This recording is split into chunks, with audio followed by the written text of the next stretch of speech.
morning and happy Sunday. For those of you that are new, welcome. And for those of you that are returning, welcome back to the Torque and Thrust talk show, episode number 24, Fee-Fi-Fo-Fum. My name is Bill, and I have been an airline pilot for the past 7 years. I hold 5 FA type ratings and currently fly the Boeing 737 for a major U.S. airline. My co-host is a fellow co-founder of the Three Green Simulations Group, retired NYC EMT and flight sim extraordinaire, Tommy D of Level Flight Simulations. On this week's show, we are talking about the American Airlines 850 runway excursion in Kingston, Jamaica. We're talking about Black Ops 6 and the new Super Truck 2 from Kenworth. Then we will learn industry terms with jargon in a jiffy, learn from past accidents with our new segment, Safety Stand Down, live listener Q&A, and our discussion this week, Fee-Fi-Fo-Fum, should the U.S. car manufacturer giants be concerned about foreign EV undercuts? But first, and most importantly, good morning, Tommy D. How are you doing this morning? I'm doing well this morning, Bill. Good morning. How about you, my friend? I'm doing good, despite, once again, TikTok Live having issues starting. Every time I go from the intro to this, it's just like a black page to start off with, and I'm sitting there trying to do the intro and figure out what the heck is going on with TikTok Live. Every time, and I say this every single time, every time TikTok Live has an update, it becomes more and more difficult to use. I think Tommy would agree with me. Is I that correct? would. I did the Friday night op with Cool Joe and T, another friend of ours from our Discord community, and I Hmm. did go live on TikTok for leg number one, and it was hard. It was Yeah, absolutely hard. it really is. Like, it's just, it gets more difficult. It doesn't play nicely with any of the other programs that we use to get it started. And like I said, the first like 6 seconds or 10 seconds of the show on TikTok Live was a black screen with me talking while I was trying to figure it out as well. So do apologize about that. But overall, I've been okay. I was just telling Tommy in the pre-show, we've gotten a lot of weather here over the past 24 hours where I live. And we have a nice little weather radio that we keep next to our bed. That's because most of the time tornadoes happen at night for some stupid reason. So we need some way to alert us while we're sleeping. But unfortunately, the one that we got, 4 years ago, it doesn't have a way to specifically uh, like filter out certain alerts. So we were getting like flood warnings, which we're not in a floodplain. Like, it doesn't affect the area that we're in. But the stupid radio was going off nonstop last night. So minimal sleep. I only got like 4 hours of sleep after being in bed for 8 hours. So it's I'm a little tired this morning. But Tommy, I heard you got a new furry second officer, or is Yes, yes, Bastet being we upgraded to did. captain, or how's that working? Busted has upgraded to captain. She's upgraded to captain. She's somewhere in this living room, probably under the couch, sleeping.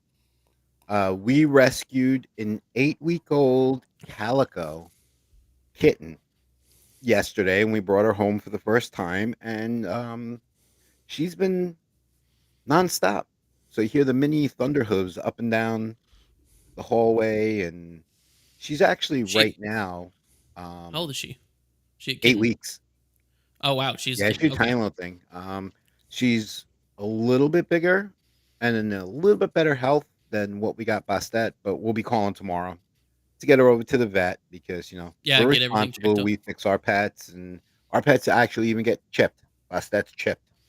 Yeah, both my dogs are chipped. Yeah. So, which is interesting because in certain states, cats are not considered property. Did you know that? Like, Mhm. dogs are considered property, and certain states say that cats, because of their nature, are not property. I thought that was interesting. So, like, if someone took your cat, you can be like, "Hey, that's mine." Nope. No, apparently not. Nope. But that's good, just in case they do get lost. But Bastet, it doesn't really go outside, does she? No, neither. When we do take her outside, she's in a blaze orange vest with a leash. Cat on a leash. I love it. Yeah, I cat don't on know a why leash. it's I love seeing when cats are, because it's just not their natural like state. Like, growing up, or not growing up, but when I was in flight instructing, my roommate had a cat, and we tried putting the cat on a leash to take him out, and he just fell over.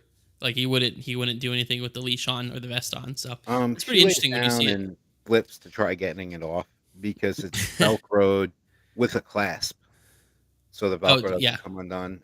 She hasn't quite figured that out yet, but um, Is she getting along with the calico? no, not at all. She's in setting boundary phase. So right now she's probably under the couch sleeping, but in the living room, like the kitten just no sense at all. She'll just come walking in happy and whatnot, and uh, we'll hear Bustet growling, and she'll let out some wicked hisses and stuff like that.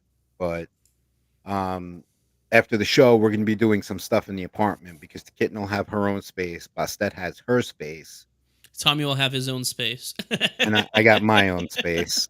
So it's going to uh, be interesting. Her tail is already straight up in the air with the little curve on top, which means they're content. oh, Bustet's not okay. so much, but last night she came out after about 4 hours. Finally started making herself be seen, and her tail was sticking straight up still. So Interesting. it's gonna Yeah, take us a couple weeks, but it'll work out. when We Tommy haven't had texted me a that incident. yet, yeah. Well, when Tommy texted me, I was like, another cat. I didn't see that one coming at all. He didn't even didn't even talk about it. I never mentioned it. It's like, hey, we rescued another cat. We've Well, been talking about it for a couple of weeks, and like looking into things.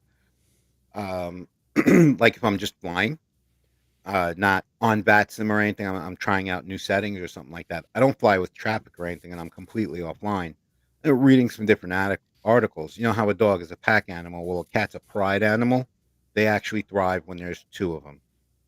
So, and oh, they okay. actually keep each other company and stuff like that. But it could take up to a couple weeks, Well, yeah, just like anything. Yeah, especially being different breeds of cat.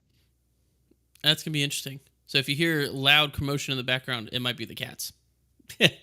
Anyway, Definitely, her name is Maisie right now, but the Maisie better half has rhymes with already crazy. started. Oh yeah, Maisie is more like Wreck It Rachel. She Oh, I get bounced it. through here. Oh my man, yeah. And Call it she's 8 weeks Mazepine. old, so Yeah, I whatever. mean she's gonna. It's just like when we got our German Shepherd puppy. He was 10 weeks old, and our Australian cattle dog mix or Texas Healer. She was, I want to say, approaching 2.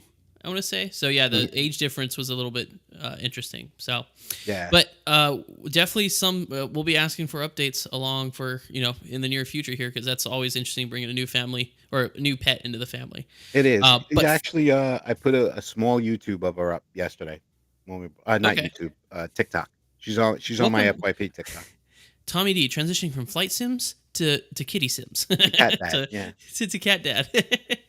Well, okay. Well, with that, we could talk about pets all day because I know Tommy loves his cats. I love my dogs. But so we don't get too sidetracked because we got a good discussion today. Tommy's going to start us off. It's going to be a Bill sandwich today, as weird as that sounds. Normally, I would do like aviation first and then gaming and then automotive. But Tommy actually has a really cool automotive segment that he's going to talk about today, as well as gaming. So I'm going to go ahead and let Tommy go first here, talking about gaming with the Call of Duty Black Ops 6 update.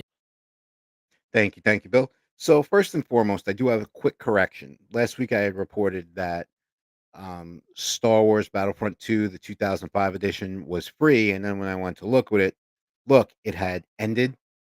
If you have Prime, if you have Amazon Prime, you can get it for free. Now, I did it. I downloaded. I played it. Don't get it. It's not what we're used to as gamers. It's fun to play. Don't get me wrong. Me being a Star Wars nerd, it is. But the graphics and the gameplay are a little bit more different. You can only shoot in third person. I had a heck of a time getting my controller to work. Uh, if you want to do the work, go ahead and get it. Don't expect anything too big on the graphics though. But the next piece of that I wanted to go with, I a big announcement today. Call of Duty Black Ops 6, the direct stream reveal is today. They are going to be starting it at 10 a.m. Pacific time. So that's going to be 2 o'clock on the Eastern Coast. Um, I don't know how much it's going to retail for yet. There's not a lot of information. I kind of sat on this one. I don't know what happened to Black Ops 5. Bill and I were discussing that in the pre-show, but it's going to be on YouTube and on Twitch, and it's going to be a live stream, and they're going to go through every aspect of the game. The information that I had gotten is all new gameplay and product announcements are going to be revealed along with the way Call of Duty does their teaser. Um, Now I said I wasn't going to buy Modern Warfare 3. I'm not going to buy Modern Warfare 3, and I wound up buying it. This time though, I'm probably not going to get Black Ops. My guess is if it goes with the trend. It's going to be $70, 60, $70. Um, I got some upgrades I want to do to my simulator that I prefer to spend money on that since that's really where I like gaming. I use Modern Warfare 3 just to hang out with the boys like Joe in the chat and Bill and Kelly and Caden and everybody. So that's pretty much the end of what comes with Black Ops 6. It's going to be followed by the Day of the Developer. So we'll see what that is. Also, one more little quick tidbit. PMDG has released that they are ramping up their store for the release of the 777. They're going to give us a 2-week heads up before that plane is actually going to be released. It's going to be in marketplace. It's going to be available for Xbox and PC as well. But they are boosting their servers for the much anticipated sales. There's probably hundreds and thousands of us across the world waiting for this one aircraft, and we've been waiting for it for over a year. So PMDG has actually thought ahead, saying, "Hey, we're going to need more server space to for everyone who's logging on and downloading it." Because you got to remember that all of that uses bandwidth. So we the small articles that I read, literally 2 paragraphs, it really looks like they ramped up so that no one's gonna have an issue on release day purchasing the aircraft. They still have not let loose with how much it's gonna be. I'm guessing it's gonna be in the $70-$80 range, depending. Might be a little bit more expensive because there's a lot of development into this. They said nothing of the aircraft, just that they're ramping up their server system. So with that, hopefully within the next few weeks, we'll all be flying across the pond in that new 777. So I don't know, Bill, are you interested in that 777 or I I don't know. I honestly, I'd probably end up doing. I think it'd be fun to learn, and especially if we could get the shared flight deck to work on it. I think it'd be pretty cool for two people who've never flown it before to try to fly it. My only thing is those flights to me aren't going to be as interesting, especially stream wise, because you're gonna take off unless you're doing like domestic stuff, which our 777s do domestic stuff. So that is the thing. But the whole taking off and flying 8 hours and like waking up the next day and loading in the flight and then read, you know what I mean? That's just not my like. I yeah, don't get on let me tell you Microsoft something. Flight That's rough. Simulator. Yeah, That's Microsoft rough. Flight Simulator. I don't get on enough as it is now. So maybe I don't know. I'd stick to what I know, like the 737. But going And back to I what you're don't saying about blame you. Black, yeah, and going back to what you're saying about Black Ops 6, I am 100% on board with you and Joe. I was looking at the chat. I'm not getting that game. Mm-mm. I mean, if it's anything like, I was so disappointed, still am disappointed with Modern Warfare 3. I play it, but it's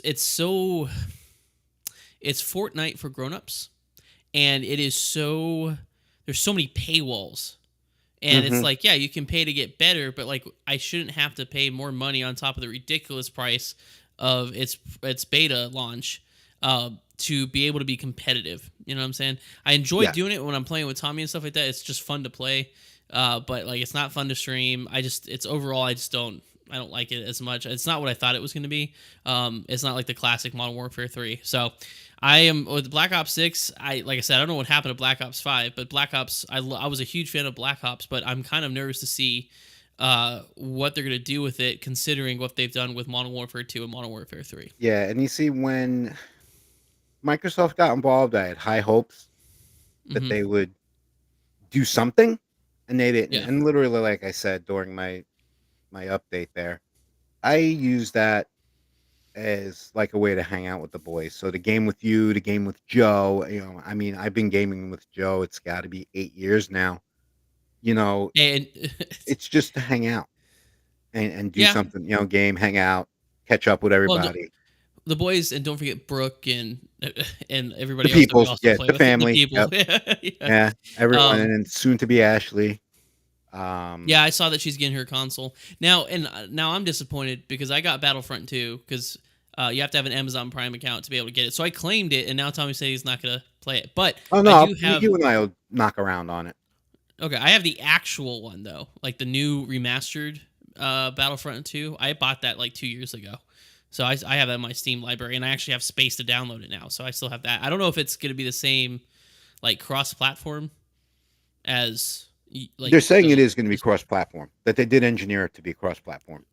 not the old one, not the new one. That's what I'm saying. Because the new one's easier to play if it's based off Yeah, what you're saying. and it looks a lot better.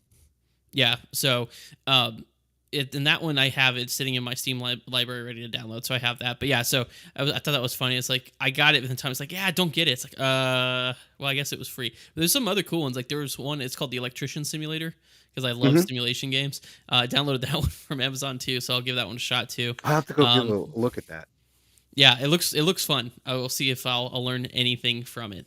But Tommy, thanks for the update on gaming news. I'm going to take over here with some aviation news, and today we're going to be talking about it is a Boeing, but it's not. It wasn't a Boeing issue that caused the excursion, but we're going to be talking about American Airlines 850 had a runway excursion in Kingston, Jamaica this past Thursday. Now, some of you may be scratching your head going, wait, didn't that happen before? And that is right. Back in December 2009, I believe it was an overrun of an American Airlines aircraft in Kingston, Jamaica. So I was telling Tommy earlier, it's like these things just keep on repeating and repeating and repeating. It's not good. But anyways, so American Airlines 850 was a regularly scheduled flight from Miami to Kingston, Jamaica. There was poor weather, obviously in the Caribbean in the summer, and there was heavy rain, which is suspected to have caused the Boeing 737-800 to leave the runway surface to one side. So this wasn't necessarily an overrun; it was a excursion to or off the side. The aircraft experienced minor damage to the landing lights, landing gear, and the engines, obviously, because the 737, fun fact, the bottom of the engines are only 18 inches off the ground. So for an average human, that's just below their knees. That's how low those engines are to the ground. But and I thought this was interesting. It said the aircraft taxied back to the gate without maintenance assistance under its own power. Um, I'm hoping that they had someone come and look at the engines because if I had gone off the side of a runway into like mud and stuff like that and taken damage, the first thing I would be requesting is for someone to tow me in to the gate because the last thing I want to do is try like spooling up my engines or taxiing around and have a landing gear collapse or the engines because of foreign object debris in the engines cause more damage than necessary. So the article didn't really say from Simple Flying. It just said it taxied under its own power, and that was actually a statement from American Airlines. So I don't know if the pilot just powered their way out of it, or I'm hoping that somehow that there was maintenance came out and inspected it before it taxied. But because normally you just wouldn't taxi under your own power just after the excursion. Luckily, no one was injured in the incident, which is a huge thing. That's the biggest thing to take away from this is despite the excursion, nobody was injured. And as I said before, American had a previous runway excursion in Kingston, Jamaica back in the December 2009, and the aircraft then, so not now, but then back in 2009, sustained irreparable damage. The company had to write it off because they couldn't fix anything. But surprisingly, and luckily, there were no injuries. I'm gonna bring in Tommy on this because there's a lot of things that are happening more and more with airlines now, and we always talk about this. Is this a media perception? You think, Tommy? Are we getting more attention because of everything that's been going on with Boeing, or are there actually more incidents that are occurring? I would actually have to go and look at the statistics. Say, give it like a 2 year look of Hmm. actual incidents. Right. Yeah, I personally think off the top of my head that everything that's going on with Boeing yeah, has definitely put the airlines under a lot more scrutiny. yeah. Well, So every little thing, when you show up to work tomorrow, if your mhm. captain sneezes 3 times in the cockpit during pre-flight, who knows? The media might be there. Yeah. Yeah, that's You true. know, Well, and also it's the fact that there's more. The 737 is more of a workhorse in the United States. Well, actually across the world. Generally speaking, every airline, with the exception of JetBlue. I'm trying to think. Breeze, maybe Spirit, and Frontier. Frontier used to operate 737s. Allegiant is going to get 737s, but right now I think it's mainly Airbus. They used to have like 75s and MD-80s isn't too. Spirit also an Airbus fleet? Yeah, Spirit is all Airbus. So you'll see a lot more 737s operating, period. So the more 737s that are operating, probability wise, the more likely they are to have incidents. But a Hmm. lot of, like I said, and they're also the prominence of social media and stuff like that, where back in the day, if there was an incident or something like that, it would either get suppressed.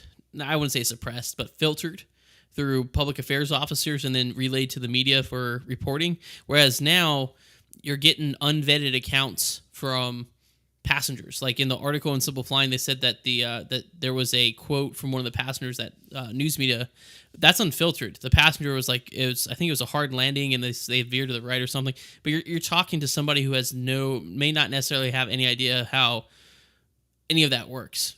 You know what I'm Right. saying?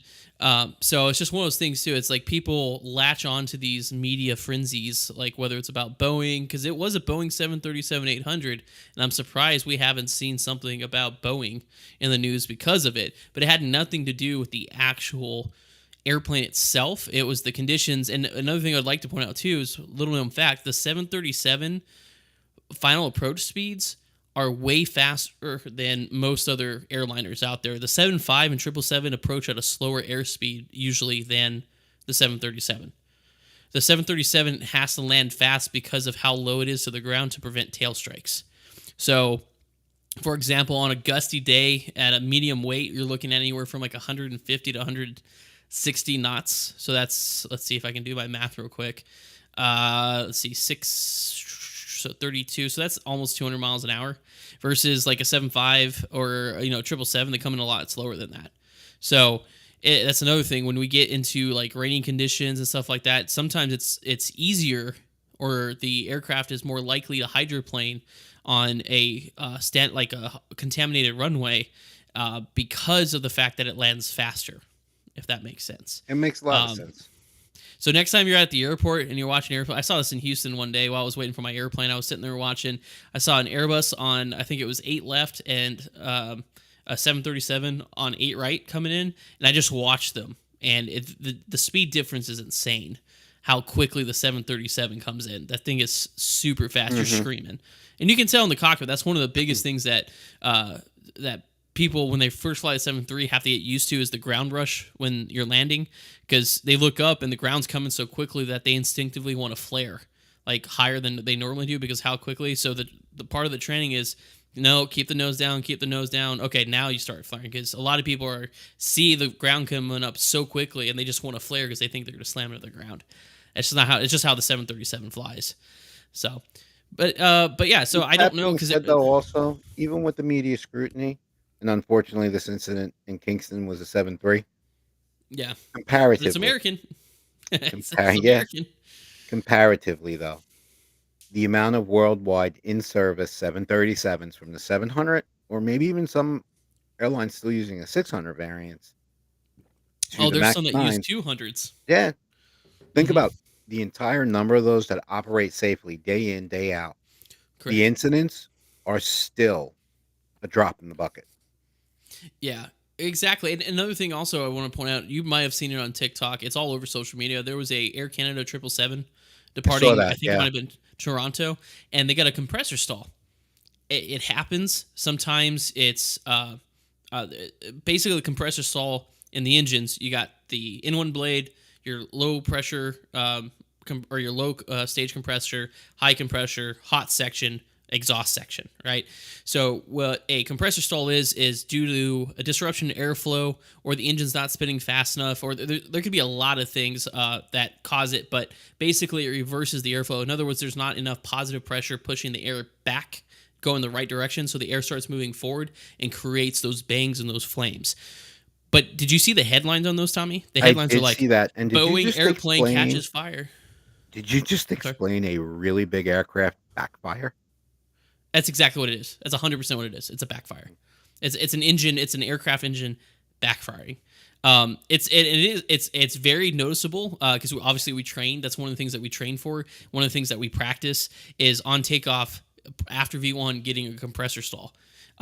It depends on how violent it is, but it's very apparent. It's pa pa pa pa pa, and you can feel the airplane yawing, because when it's backfiring, it's not producing thrust, so it's kind of like doing this a little bit. So it is kind of startling, but it's not dangerous, and it's self-contained. A lot of times, those engines are designed to contain engine failures. They're designed so that they're not going to throw a blade through or a turbine cowling or blade anything. through. Yeah, exactly. It's supposed to keep everything inside.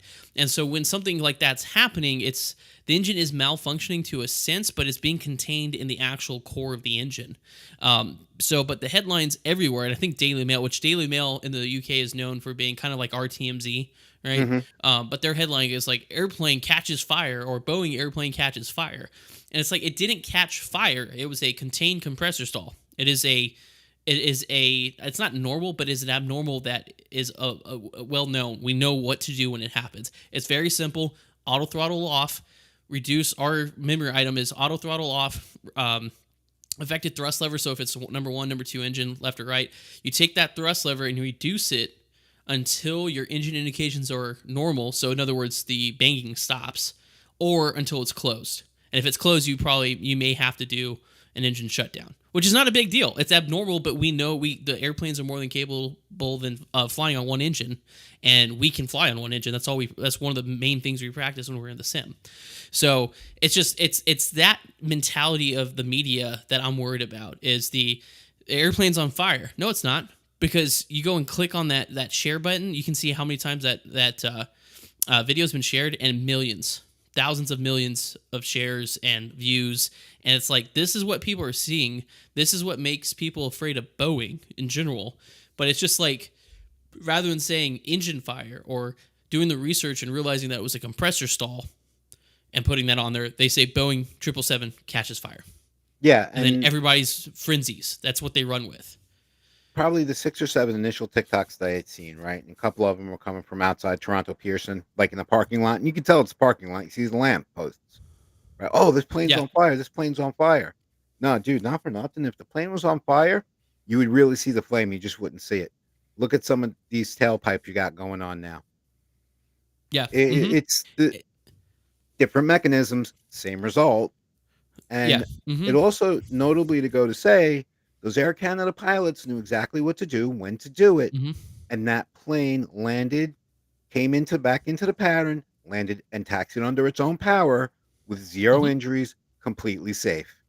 Yeah, it was completely fine. And all it would take is someone to, and it's funny because you see in the comments are like, that's a compressor stall. It's not, the airplane's not catching fire. It's just a compressor stall, you know. Like I said, compressor stall for simple, it's a backfiring of the engine. It's just there's a disruption to airflow that doesn't allow positive pressure in the engine and causes the airflow to reverse through the compressor stage, causing the misfire, basically. So it's a lot simpler, and it's not. I mean, it's startling to us, but as soon as we hear it and feel it, that's why we train for in the sim. We know what it is. We know how to handle it. It's and actually that's, I'd rather have a compressor stall than a complete engine failure, because at least that thing's still producing Right. thrust. Yeah. You know what I mean? So I don't know. It's that mentality, and like that's what I thought was going to happen when I saw this runway excursion in Kingston, Jamaica. I thought people were just going to take the Boeing thing and run with it. I was waiting to see articles be like, "Oh yeah, Boeing's coming under scrutiny because an airplane goes off the side of the runway." It's like, no. That has to do with weather and the actual what's it called? It has to do with environmental conditions. It has nothing to do with Boeing. Any airplane could have gone off the side, just like the 777, the Air Canada 777. Any airplane is capable of having a compressor stall. In fact, there's a video out there of I think it was Spirit Airlines Airbus, I think coming out of Fort Lauderdale. This was like years ago, having a compressor stall. It happens. Or the excuse me, or the one where the Southwest one, I think they hit a bird, but they hit a bird and you see the engines go, and there's a bunch of smoke that comes out of it. It's coming out. I think they're coming out of Punta Cana or something like that down in the Dominican. So it's like it happens to other aircraft other than Boeing. It has nothing to do with Boeing. So, but No, that's a and perception thing. it is a perception thing. But here's the thing, okay? A contaminated runway landing where a plane comes off, because you know where it happens in LaGuardia all the time. I Delta, can't tell you yeah, how many 727s went into the College Point Bay because of a yep, contaminated runway. Right now, back yeah, then, you didn't have the social media right, presence that you have nowadays. But here's the deal, too. A contaminated runway and a plane that overruns. If I reported, well, the 737 did land safety, but they were unable to brake and they went off the runway. Not bad, but enough to go yeah, off the runway. That's very, very yeah, boring. yeah. You know what I'm saying? So they put their little twist It's the to, click. It's to the turn click game. around to sell their story. Yeah. And to me, years ago, I stopped watching the news because of that. Because, guys, if you're watching, smarten up. The news is meant to be truthful. It's not hard. Yeah. It It's really not is not hard. hard. No. And that's what we do on the show. This we bring you guys facts and the actual things. Just not we're not going to bring stories that are meant to dramatize or scare people because I always hated that. But anyways, I digress. I can, like I said, I can talk about the subject because it's something that is a alarming trend that I'm seeing in the industry and even in the news media segment of the industry. But before we get too much of a tangent, I'm going to go ahead and keep us moving along here. And speaking of interesting news, Tommy has some really cool automotive news. So Tommy, why don't you take that away and tell them about the Super Truck 2 from Kenworth? Thanks, Bill. So, guys, we it said that the talk show is about transportation, and Bill being a pilot, naturally, we do a little bit more on the aviation side. I'm a little bit more on the aviation side with the gaming news, and I get that. But so when I was looking this week for the article for automotive, right, I saw this truck and I read the article. If you go to the Kenworth website and type in the search Super Truck 2, this will come up. So this is a new demo truck by Kenworth. She is built.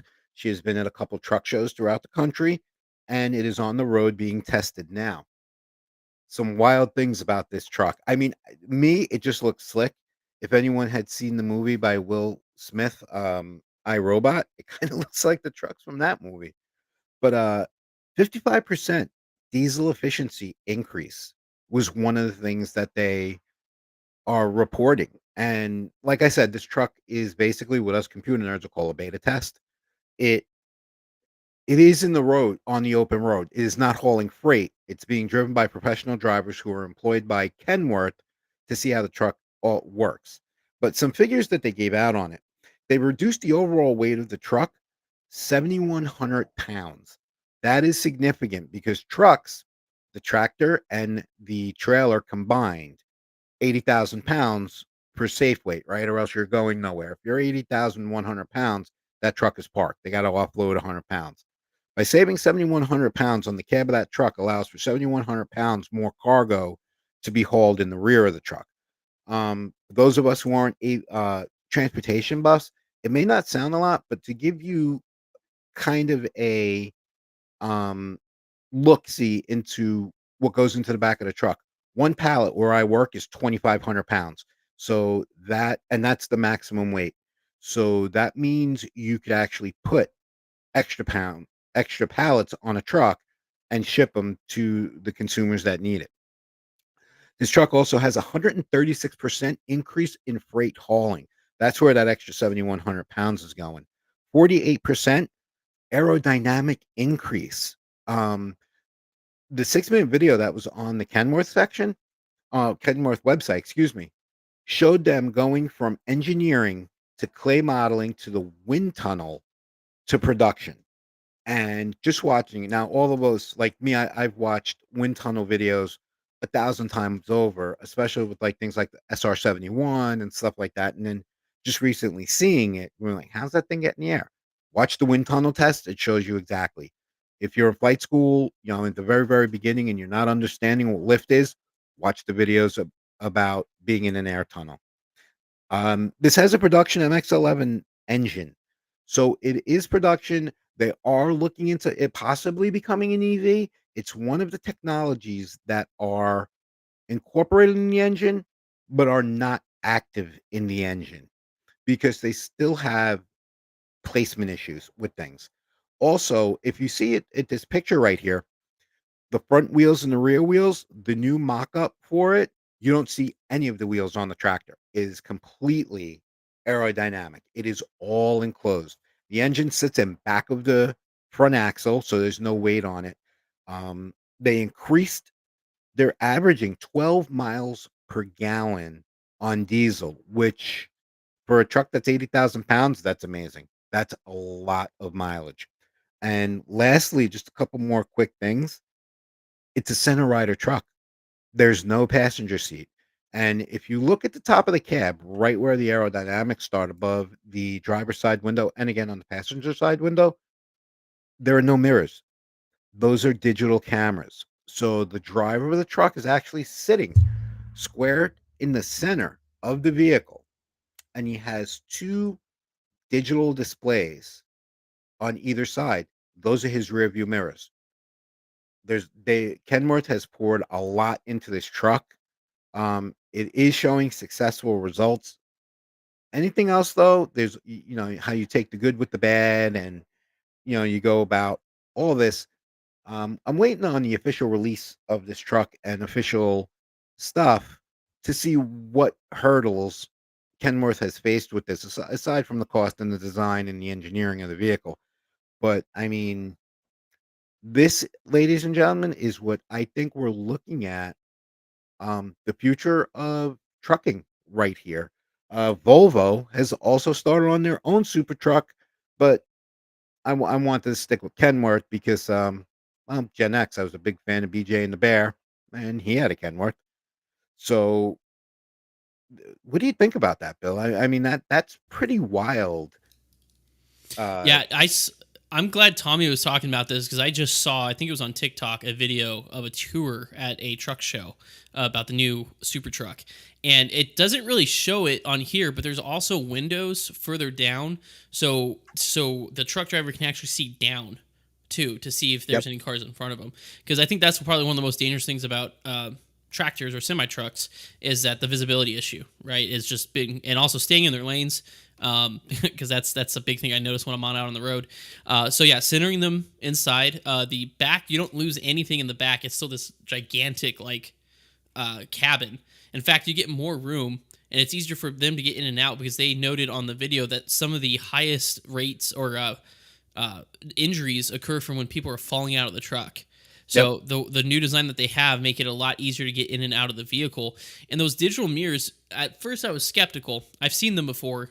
Certain cars have them, and like the 360 cameras that you have on cars. But then my truck came with them, and man, I use those things all the time, especially with parking.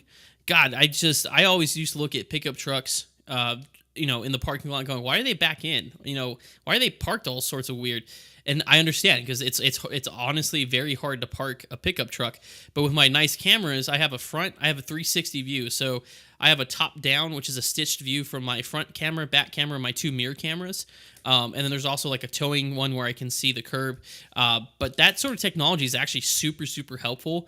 And the fact that you can kind of see them on the picture mounted up really super high, I think that angle is going to help too, because otherwise, like with my truck, I'm finding myself more pointing them down to try to see cars that are lower than us. But from that viewpoint, it's like a better vantage point to see the entirety of the truck along the side too, so you're not having any issues with blind spots. And then 12 miles per gallon doesn't sound Loaded. like a lot. Loaded, but that's Loaded. huge for these trucks, because what we'll see as consumers is shipping rates will go down. And so then the cost of goods or cost to ship may go down as well. So I am super excited to see where this super truck goes. Another reason why I picked this vehicle, this goes right along with things that we've discussed in the past couple of weeks with the increasing in shipping and this, that, and the other thing. And that's why that 7,100 pound weight reduction in the cab and the tractor is so significant. Yeah, because now you really, really are hauling more freight. And believe me, I've seen trucks come into a yard half full, a quarter full, because of the weight that's actually on there. yeah. So I think this is gonna revolutionize the industry. I never thought of futuristic trucking, because even Tesla has a truck out there that's not nowhere near close to the road as I think this Kenworth is. So I am super excited to see how this progresses, and maybe eventually we can see it in American Truck Simulator. Maybe we can drive an American Truck Simulator. I'm Fingers crossing crossed. my fingers, because I would even just wait. How did you? Hold on, Tommy. Hold on. I'm gonna close this down. How did you just cross your fingers? Dude, I've Yep, broken these knuckles so many times, my fingers don't actually cross over anymore. Okay, I would say it looks like you're. It looks like you're flipping people. Yeah, I have broken my fingers and my knuckles enough times for you, me, your wife, my better half, and everyone in our chat right now. And they literally, that's it. Gotcha. Okay, I would say it looks like you're flipping people off. That's why I was curious. That's why I don't cross my fingers all that much. Gotcha. But yeah, so maybe we'll see that American Truck Simulator. But with that being said, Let's move on to our segment, our favorite segment of all time, Jargon in a Jiffy. And if you guys are new to the show, Jargon in a Jiffy is where Tommy and I, it's a word game, where Tommy and I take a term from our career fields, or in Tommy's case, either as an EMT or his current job, and we say the word in a sentence, and it's up to the other host to try to guess what that word means. And the whole point is so that we learn some industry terms, so they're a little bit less daunting or intimidating if you hear them in real world or when you get into the career field. So I've been going for the past, I feel like, 6 episodes. So Tommy, you get to go first this time. Okay. So this one's related to current Okay. path in the career. And I got a whole bunch of new words written down too because I'm in that new site for the next Okay. 12 days. Okay. Uh, so today is center rider. Okay. Okay. So watching the dock, I saw a whole bunch of center riders getting ready to pull pallets. Center riders, are those forklifts? They Uh, are, are but they yard a little. jockeys? No, those are a different one. That's next Okay. week's word. So Oh, I already know yard jockey because of Justin. We talked about yard jockeys all the time. no, Um, it's a s- forklift. uh, It is definitely a forklift. But I'm come, not certified to drive a forklift, so oh, neither if than it's a I, but they're pretty forklift, cool looking. that's all I got. As they're a forklift. I don't know All right, how to so go beyond that. you definitely got the forklift, in a split second. A Yeah. center rider is a different type of forklift. It's a powered truck. It's an electronically powered truck. The Okay. forks are 8 feet in back of it, and it has the ability to pull 2 pallets from a truck at a Oh, time. okay. And the I've never guy heard of that. operating it literally stands in front of it, right in the center. That's how they actually named it. It's You center said rider. 8 feet? 8 feet. Yeah, the forks are 8 feet long, Interesting. Yeah, I've never heard of that. Never seen and that. it Never heard of only that. they could only lift about 6 inches.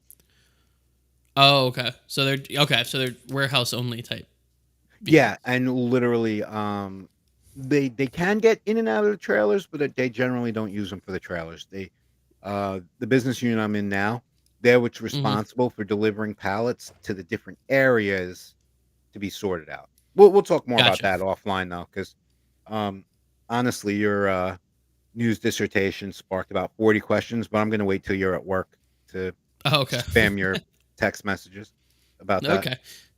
All right. So mine, ironically, is cat. Cat. That's CAT. funny. One of the most dangerous weather phenomenon in aviation is cat. Cat. This was a good sentence because it's as generic as I could possibly get it, but still kind of hints towards Yeah, it. you definitely did. You Yeah. definitely did. So Um, one of the most cat. dangerous phenomenon is cat. It's definitely describing poor weather or poor conditions. It has to do with weather because I mentioned it's a weather phenomenon. Like the so It's like not poor weather conditions. hmm,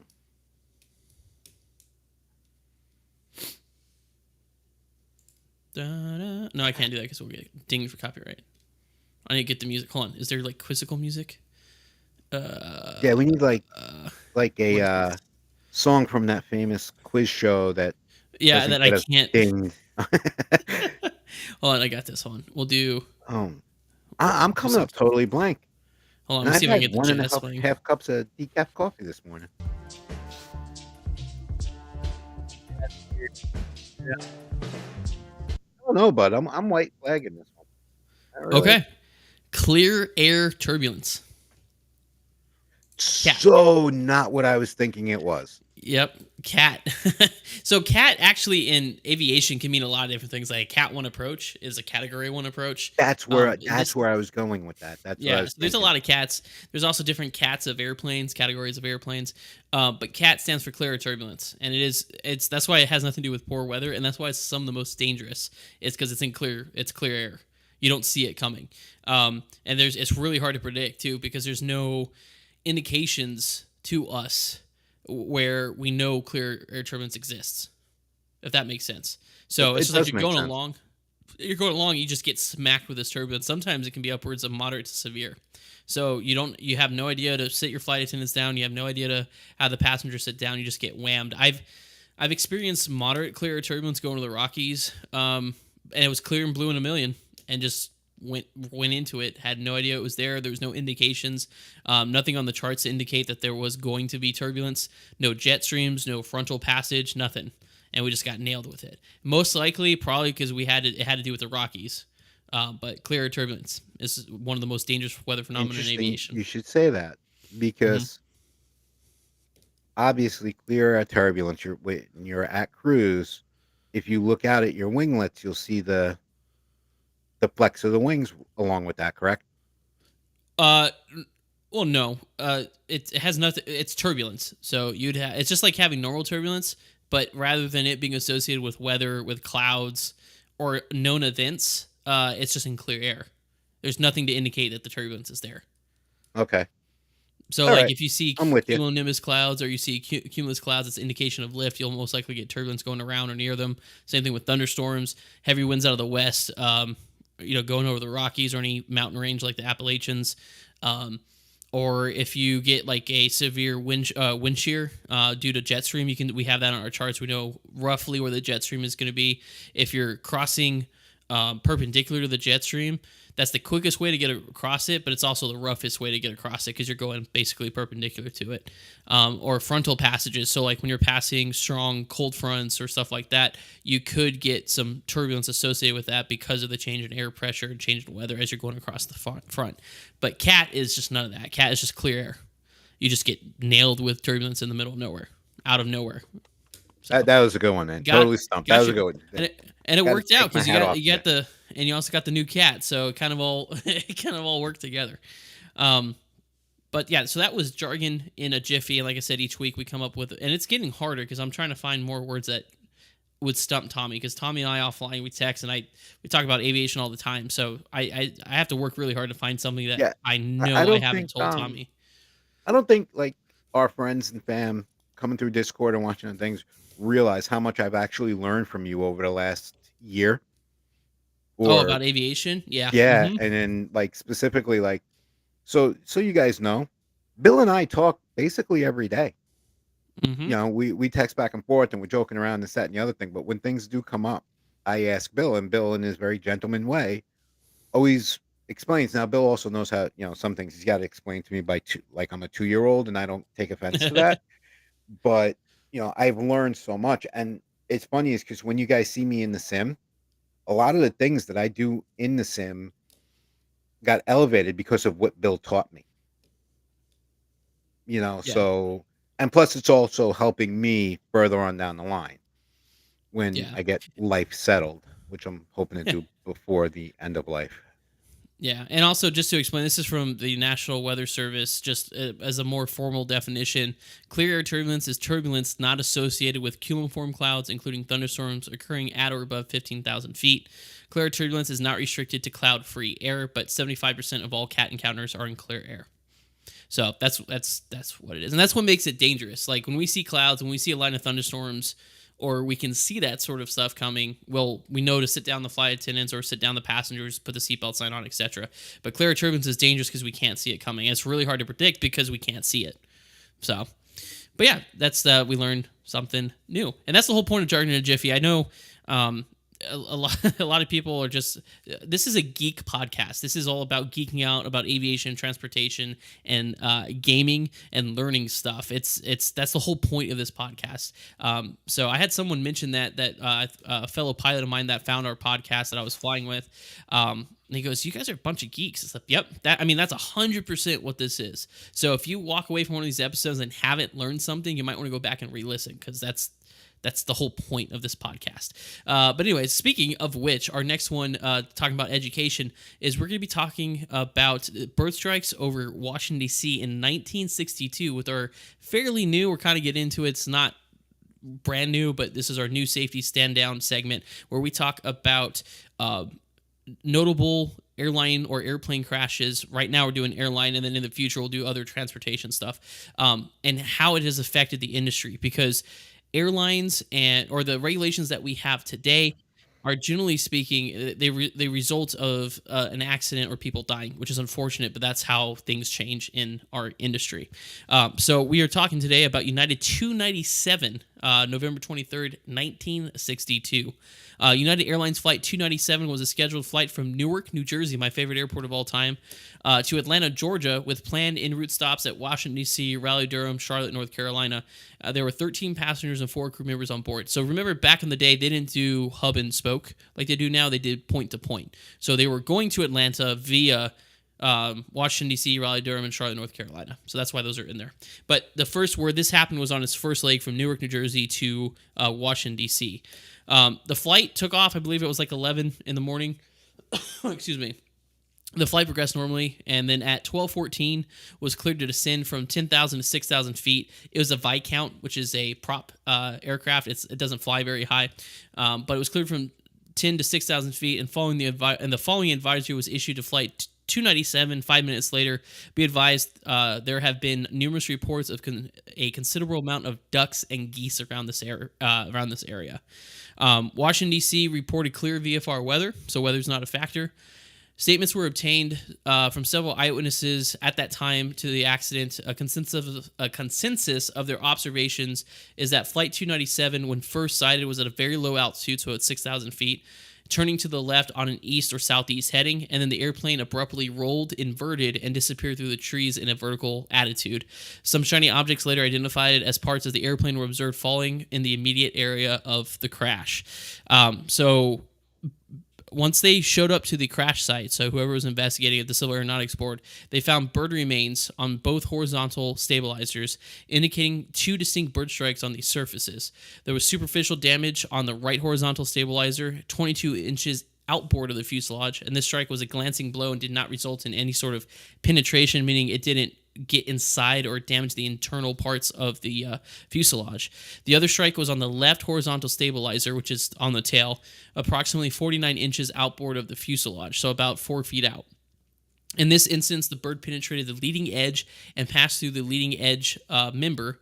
Continuing aft, the birds fractured the spar web, which is basically the structure inside of the horizontal stabilizer, which holds it to maintain its form, separating it from the top and bottom caps, and then made final contact with the lower leading edge of the elevator, which is the back. So you got the non-movable part, right, of the elevator. That's called the stabilizer, and then the part that moves is called the elevator on the tail, on the horizontal part. And then made final contact with the lower leading edge of the elevator, which resulted in denting but no penetration. The left horizontal stabilizer and elevator failed along a chord plane, so along the long axis. So like if you're looking at it from the side, from the front of the horizontal stab to the elevator, generally following the travel of the bird through the structure.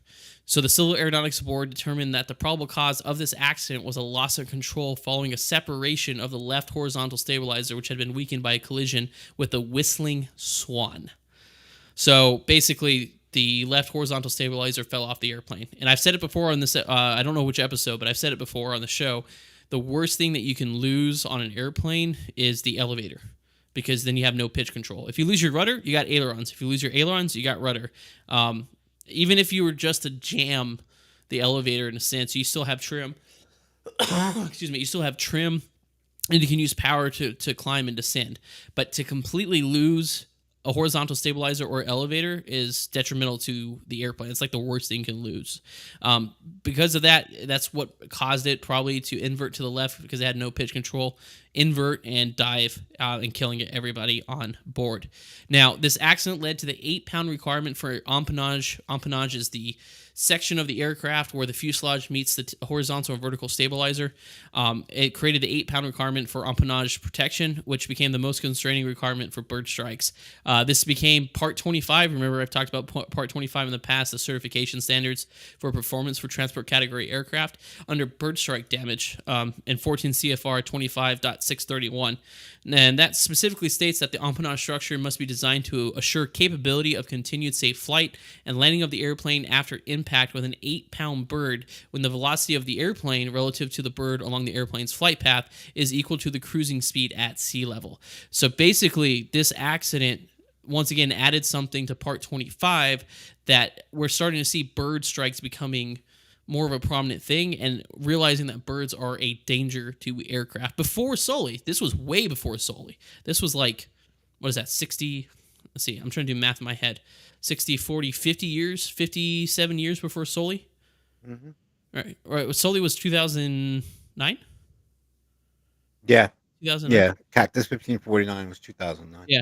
So that was long before that because birds. Everybody thinks about it's like, well, birds doesn't. What does that do to an airplane? Well, when I used to be in Civil Air Patrol, you would go inspect the propeller, and when I was flight instructing, there was these like little nicks, very small nicks on the edge of the propeller. Those are from bugs, from insects hitting the propeller. So it just goes to show that two objects, even a slow object and a really fast object, relative velocity, hits something is extremely dangerous. So this accident just kind of starts making manufacturers and airlines more aware of the threats of bird strikes and such, and that's where we started getting the bird strike proofing, if you will, the minimum performance standard for building an airplane. Hmm. What do you think about that, Tommy D?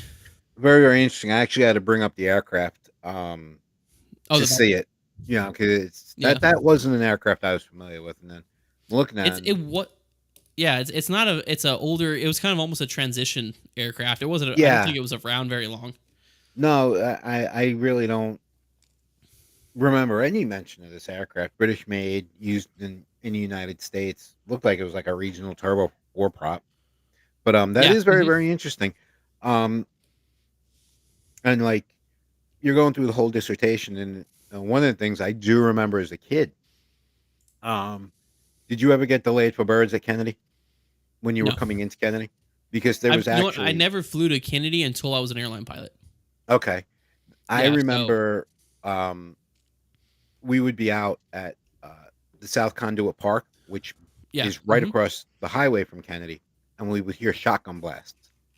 Oh yeah, to clear them. Yeah. Yeah, and that's what they did. They would go out there with a couple of shotguns, and they weren't shooting slugs or bird shot or anything. It was just slugs with gunpowder to start clearing, because they had actually seen geese and stuff like that massing on the grassy parts, like just outside the runways and just outside the Yeah. airport property, to get rid of them.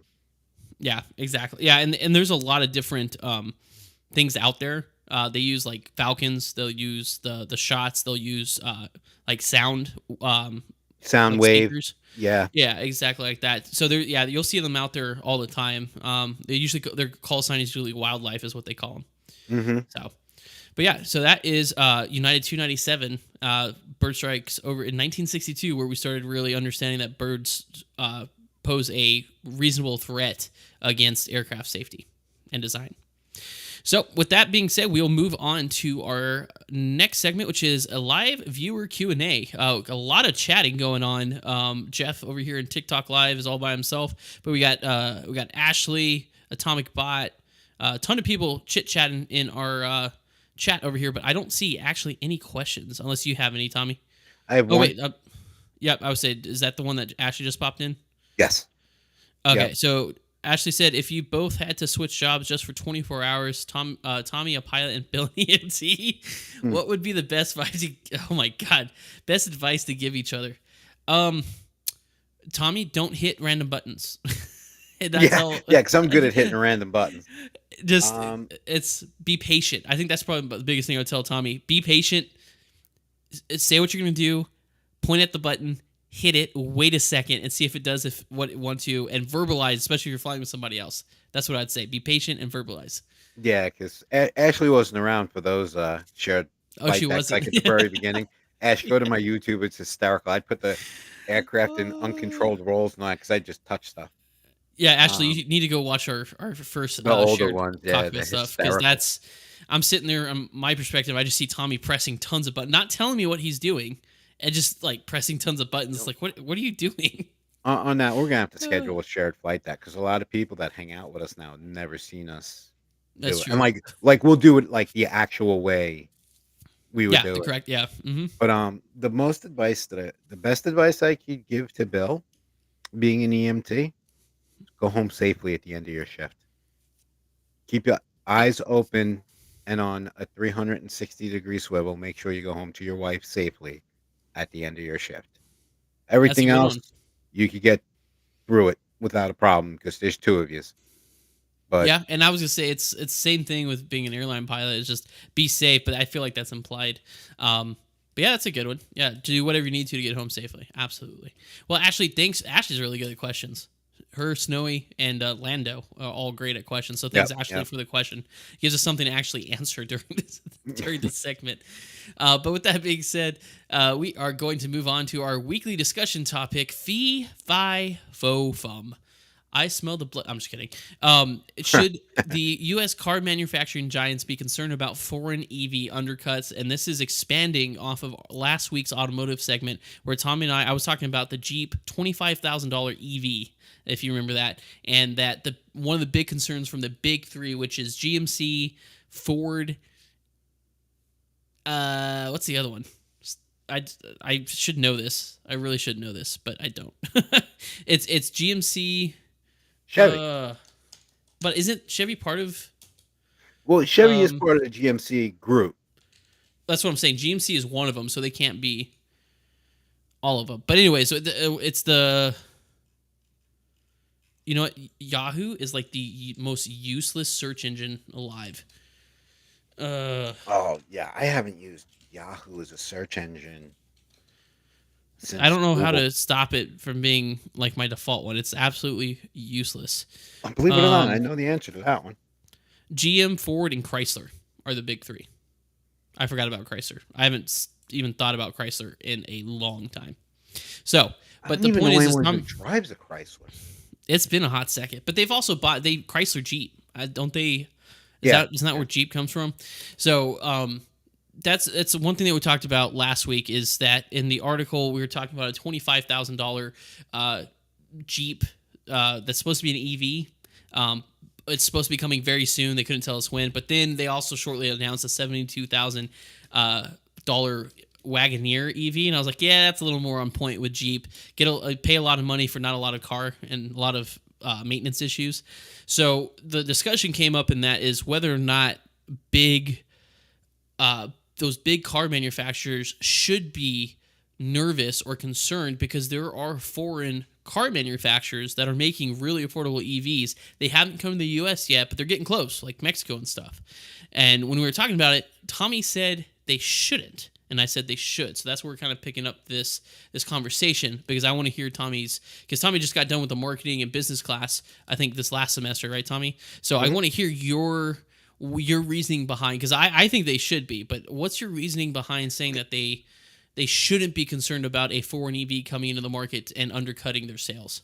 Well, the reason why I'm thinking that is because our big three right now, their market is limited to the American market. They are not very much producing EVs to go over to Europe or to the Asia.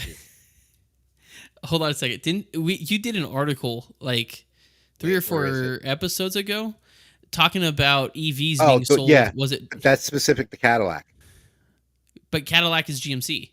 Cadillac is GMC, but one vehicle. That's what they're marketing. They marketed the higher end, essentially, just to throw some different words in it. When they went back over there with the Cadillac, they went after the money with that EV. Well, okay. They went straight after the money with that one. Personally, the vehicle that you'll catch me driving, the modest middle class dude. Okay. We don't see a whole lot of that going over to the EU yet. No, not the EU, but we don't see a whole lot of that going over to Europe yet. Will we? Yes, we will. Domestically, I think the big three need to clean it up and make it more affordable for us before they could go chase the market. Okay. Now, here's why I say they really aren't going to be all that worried. Lobbying and political power. Did you ever see the checklist of things that comes with importing a vehicle that to the United States for sale in the United States? Well, no. So are you talking about like Nissan and Hyundai and stuff have to do? Because they just established companies here in the US. I'm going to give you a very, very extreme case. Okay. And this is going to prove my point. You save up $750,000. You fly to Italy and you go to the Lamborghini factory and be like, you know what? I want that Diablo right there. Okay. Here's the money. Okay. So 3 or 4 years. Oh, sorry about that.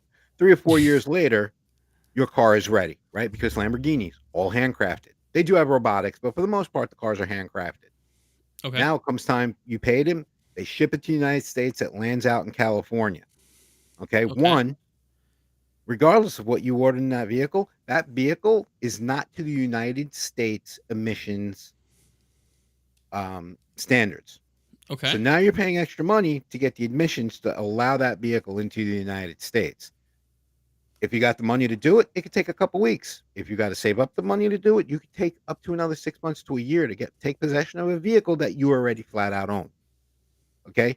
And what can Mm-hmm. happen is, and I'm not saying this in a bad way, just as a trending, what I think would happen way, Mm-hmm. you know, there's going to be a lot of European vehicles that come through the EV market that are going to be Mm-hmm. sitting on the docks, packaged up, ready to go for a long time until everyone gets good and ready to inspect those vehicles.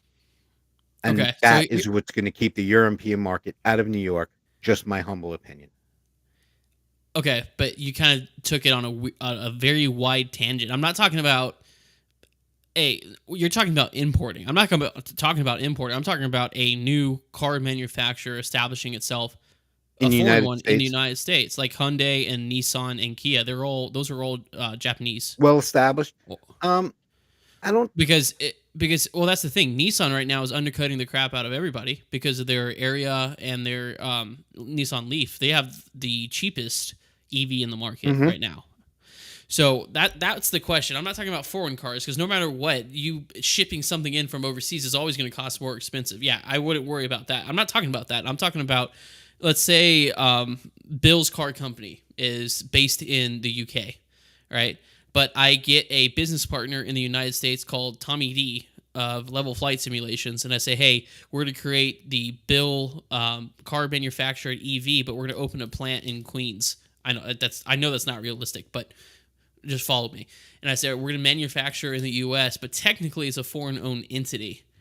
That's what I'm talking about. Being able to ship in parts and stuff from overseas to allow my business to then undercut the big three. Because I'm obsessed with my truck. I know I am, but my truck is a perfect example, right?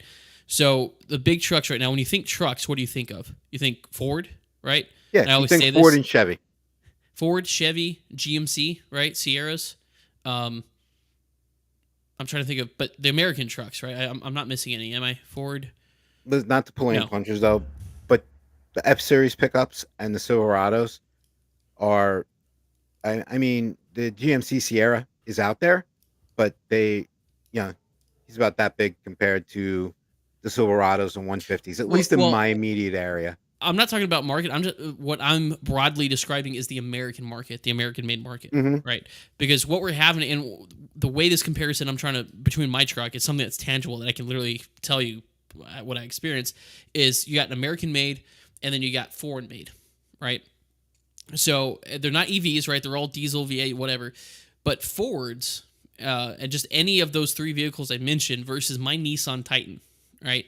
My Nissan Titan has all the bells and whistles and similarities of a Ford F-150 Raptor. My car out the door, well, I got my window sticker right here. So, because I'm doing research for my review. So MSRP out the door for my vehicle is $65,250. Okay. I'm going off MSRP. I'm not gonna like what I got because obviously there's different deals and rebates you get through the dealership. But coming off the factory line with all the added things to it, $65,250. A Ford F-150. Excuse me. Oh, sorry. So Ford F1. Thank you. Grazie. A Ford F-150 Raptor, okay, which is comparable with most of those features. The only big difference is that the Ford F-150 Raptor has a turbocharged V6, which gives it upwards of about, I think it's like 600, depending on the model, to 700 horsepower. But get this, it tows less than my truck. Right, my truck's only 400 horsepower, 413 pounds of torque, foot-pounds of torque. But I can carry my max tow capacity with four-wheel drive is 9,130 pounds. overall gross vehicle weight rating of 15,300. The Ford F-150 Raptor, the high end one, 750 pounds, is like maybe 7 to 8,000 pound tow capacity, and that has to do with the frame more than anything than the engine and stuff like that. I'm sure the engine, but you don't want to pull something too heavy that's going to warp your frame. But my point is you can get all these options in a 2024 Nissan Titan Pro 4X, and also get a more reliable, straight, naturally aspirated V8 engine, tow more for $30,000 less than a Ford F-150 Raptor. So in that instance, a foreign car manufacturer that is based in the United States, I didn't import my Nissan, right? You didn't import your Nissan. No, mine was That was actually one. built in the United States. Yeah, and that's what my little sticker here says too. It says like 45% of the sources came from the North America, so Canadian, US. Only 15% came from Japan. But that's my point: is something getting so established, but is able to. I don't even know where the corners. They're not cutting corners. It's the markup, I guess, on it. The Ford F-150 is just, even for a similar model, like say mid-trim model, is about $10,000 more MSRP. So that's what I'm saying. So if there's an EV out there, let's say like the Ford F-150 Lightning, right? That's a $90,000. Mid-trim is like anywhere from $70,000 to $90,000, depending on what you put on it. And then Nissan comes out, which, by the way, the Titan this is its last year that it's being made, and rumor has it in 26 is either come back with a new engine, like instead of the Endurance V8, or it's going to come back as an EV to combat or to challenge the F-150. I guarantee you that F-150, or I'm sorry, that Nissan Titan electric EV is going to be less than an F-150 Lightning. So that in itself is going to, I think, is a huge threat to the big three, because now they're going to have to compete with something that they can't compete with. And I don't know how they set their profit margins, but a $90,000 truck that I got for $80,000 or for $30,000 less, you see what I'm saying? It's like, Yeah, I'm following you. And you see, so, one of the things that I had thought too, and I had read, and I actually reached out to someone who never got back to me, so appreciate that. Um, it's actually very easy. So let's say Bill's EV motor company based in the UK is mhm, looking to expand his market to the United States. mhm. Who's to say you're not going to become a subsidiary of Ford, That's true. That is where very they could, true. the infrastructure is already here. You just have to bring your technology and set up your assembly line. You see But what I'm see, saying? So they could always but expand that, and that's why I think it won't be that much of a threat to the big three, because they'll but just absorb another business and make another arm. who says they're going to come and take that infrastructure? It's like, actually, perfect example too. Airbus. Airbus has a plant down in Georgia somewhere. Is it Savannah? Like Savannah, right? South of Lower. Savannah. Yeah, south of Savannah. So it's the same thing. It's a foreign company manufacturing on U.S. Soil to bring more competition to Boeing. Quicker delivery times, made in the U.S., possibly cheaper because it is made here in the U.S. That's what I'm saying. So it's you're assuming that a foreign company is going to come in and say, "Oh, I'm going to use the Ford infrastructure." If I was a foreign company coming in, I'd say, "Nope, my own business. Cut out the middleman. We're to do, manufacturer to buyer, almost like a factory outlet for vehicles, and we're just going to sell them here, and we're going to sell them because we're saving that much money. We're going to sell, or we're going to sell them for much cheaper." And, we may not make as much profit per unit sold, but we're going to sell more units because it's more Right. affordable to the American. Because I've said this 1,000 times. There's people, the want for EVs are out there. People do want to drive EVs like I do. But the problem is the affordability. I'm not going to spend more than the down payment on this new house that we closed on in February for a truck or for an EV like the F-150 Lightning. Oh, Not going to happen. It's way any too expensive. vehicle in the world. I don't care if it's plated in all of King Midas's gold. My car payment's never going to be more than what I pay for rent. Yeah, exactly. Mm. So, and that's my point. So then, let's say a foreign company comes in, or I say foreign. It's not really foreign. It's a car manufacturer from another country comes to the United States, like Nissan, and is able to produce an electric truck that is more affordable, right? Because an electric truck would be perfect. Because I would never consider going to an electric. Because the area, I think, is their new Nissan electric car that's out. Mhm. Beautiful car. I was looking at one the other day, and it's beautiful vehicles, but I can't, for what I need it for. I need a truck for stuff that I'm doing around the house. So it's one of those things. If they come out with a, like they did with the Titan, a super affordable